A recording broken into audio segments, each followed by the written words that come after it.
ده اجمد مستوى لمحمود الدره، وبدون مبالغه. انا قلت هيحبس ميه، قلت التحميله هتبوظ منه، هيعرق، قلت هيحصل مصيبه، والحمد لله ربنا سترها معاه وطلع بمستوى خزعبلي الحمد لله، يعني يعتبر من احسن المستويات اللي طلع بيها. تعالوا نخش بقى نشوف الفيديو ده.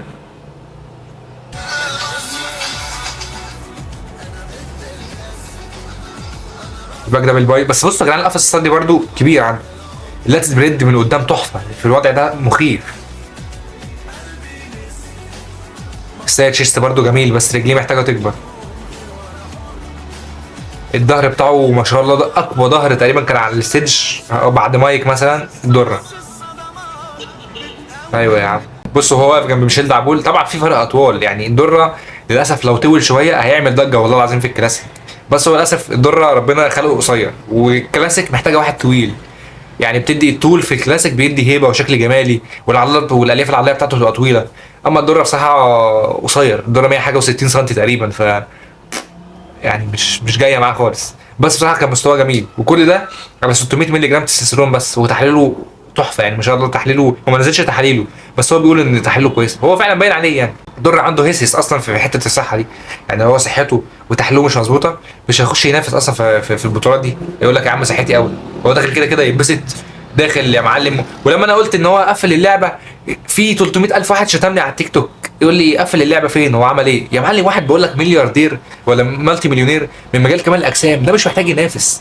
زي كريس بامستد اعتزل، الناس تقول لك ايه هو كريس بامستد اعتزل ليه؟ ده لو فضل سنتين كمان ولا 3 سنين كمان هياخد مركز اول. يا عم هو مش محتاج ياخد مركز اول. كريس بامستد خلاص يا معلم، معاه شهره، معاه فلوس، معاه شركه مكملات بتاعته، معاه يعني خلاص هو مش محتاج. الدورة كذلك ما شاء الله، معاه فيراري، معاه بيت ب 2 مليون في كندا، صحته كويسه، راجل مشهور، عنده عملاء كتير قوي، معروف على اليوتيوب. مش محتاج، هو فعلا قفل اللعبه في مجال كمال الاجسام. هو لازم ياخد مركز اول يعني عشان يكون قفل اللعبه؟ في ناس بتاخد مراكز اول، مراكز اولى، ومحدش يعرف عنها حاجه اصلا. فاللعبه دي بيزنس، هو ما شاء الله ناجح، معاه فلوس، خلاص محتاج ايه تاني من الدنيا؟ وبعدين 40 سنه يا جدعان. الدره كتر خيره ان هو بينافس، ده بينافس ناس من دور عياله.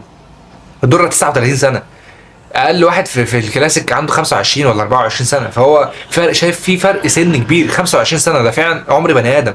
فان هو يجيب، هو جاب مركز حاجه و40 تقريبا، 42 حاجه كده، فطلع بره مش 15، طلع بره ال 40 اصلا، 40 واحد.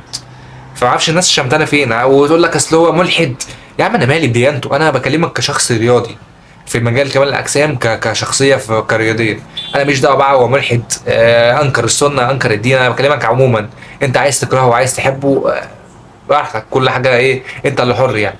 فانا بقول لك هو عمل ايه، انا بعمل عنه فيديو واقول لك هو جاب مركز كام، عمل ايه بس. فانا شايف ان هو قال ان هو هياخد اوف سيزون ويكبر رجليه شويه، يحاول يصغر وسطه على قد ما يقدر، وبرده مش هيعمل حاجه. يعني انا شايف هو قالها برده بلسانه، قال لك انا مش عارف اعمل حاجه مع الناس دي. الناس فعلا المنافسه قويه، انت بتنافس قصاد مايك وريمون وخوسيما، ميشيل دعبول، راف ديزل، بريون، انت بتنافس قصاد لوجان. المنافسه صعبه. ال 60 لاعب اللي دخلوا ال 60 تحفه، مفيش واحد فيهم وحش. فان هو يعمل حاجه وهو 40 سنه بجرعه 600 مللي جرام تستوستيرون في الاسبوع بس، مع في السن ده، لا يا عم كتر خيره.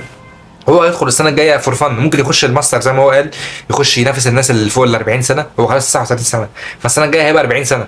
فانا شايف ان هو يخش ينافس في الماستر، بس ينافس الناس اللي من سنه، وبصراحه هيفشخهم. دره غشيم وما شاء الله. دره جه السنه دي من احسن شكل ليه تقريبا في الكلاسيك في كل البطولات. انا قلت هيحبس ميه، هيعبي ميه، الدنيا هتبوظ منه، بس ربنا سترها ما شاء الله. وضعيات الظهر كلها بتاعته تحفه، اللاتس بريد بتاعته جميله، الدبل باي مش احسن حاجه، رجليه محتاجه تكبر، السايد تشيست برده الهامسترنج محتاجه تكبر.